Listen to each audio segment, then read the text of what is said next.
premised on the idea that his opponent could not be trusted because she mishandled classified information. In fact, Trump's campaign was so concerned about the proper handling of government documents, they believed Hillary Clinton should go to jail.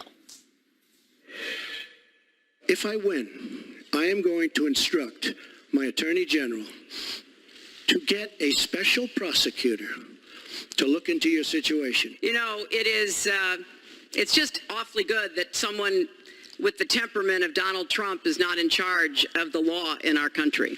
Yeah, because you'd be in jail. Should Hillary Clinton be in jail? Yes or no? Mayor Giuliani, you know her. You're a prosecutor. If I did what she did, I would be in jail. If I did a tenth of what she did, I would be in jail today.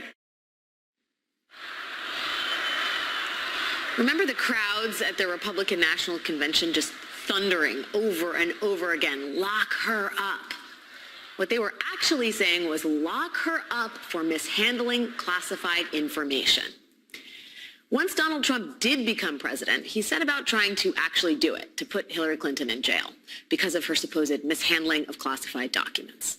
On multiple occasions, he told top Justice Department officials to prosecute Clinton. He ordered his White House counsel, Don McGahn, to get the Justice Department to prosecute her. According to the new book from journalists Peter Baker and Susan Glasser, Trump not only repeatedly pressured his attorneys general to prosecute Clinton, but told Don McGahn that if they wouldn't, he would prosecute her himself as president. And so the White House counsel had to explain to Trump that presidents, no, they cannot prosecute people. That's not how any of this works. Donald Trump campaigned on it. He tried to do it as president. And here we are, more than a year and a half after he left office, and Donald Trump is still at it. After his no good, very bad day of legal developments yesterday, Trump went on Sean Hannity's show to vent about all the ways in which he has been mistreated. And to hear Trump tell it last night, what Hillary Clinton was accused of, having classified documents in her possession, was so bad, it might have been her emails the FBI was looking for when they swooped down on his Florida Beach Club last month. Seriously, that is what he said.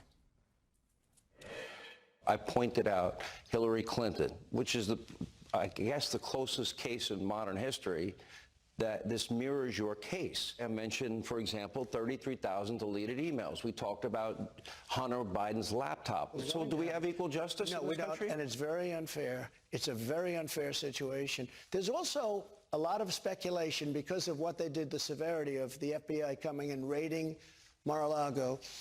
Were they looking for the Hillary Clinton emails that were deleted, but they are around someplace? Were they looking for the spying on Trump's? You had it. No, they may be saying, they may have thought that it was in there. Okay. And a lot of people said the only thing that would give the kind of severity that they showed by actually coming in and raiding with many, many people is the Hillary Clinton deal. Yes, the only thing that would have justified the FBI searching Donald Trump's home is not anything that Trump did, but something that Hillary Clinton did. That's how bad what she did was. And no, I'm not going to try to explain why Donald Trump thinks the FBI was looking for Hillary Clinton's emails at his house. Now, despite years of trying by Donald Trump, Hillary Clinton was never prosecuted for having classified documents for a very simple reason. She didn't actually have any documents marked classified in her possession.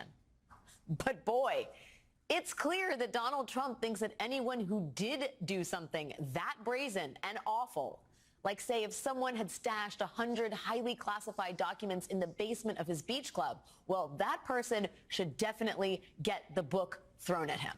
Lock him up. Wait a second.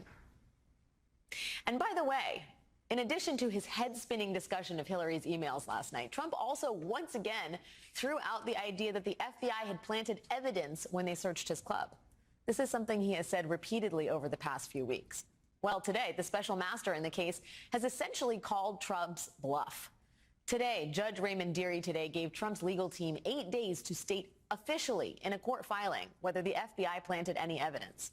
Basically, it's put up or shut up time for your client's claims. This comes after last night's ruling from the 11th Circuit Court of Appeals, allowing the Justice Department access to the 100 or so classified documents seized from Mar-a-Lago, documents Trump had been trying to keep the Justice Department from using in its investigation. I think we've all been expecting Trump's team to appeal that ruling to the Supreme Court any minute now. But here is something else to consider on that front. The 11th Circuit ruling was a pretty stinging rebuke to the Trump-appointed district judge, Eileen Cannon, who had ruled in Trump's favor, who ruled that the Justice Department couldn't even look at any of the documents seized from Trump's house. And today, that district judge amended her order to comply with the 11th Circuit's reversal.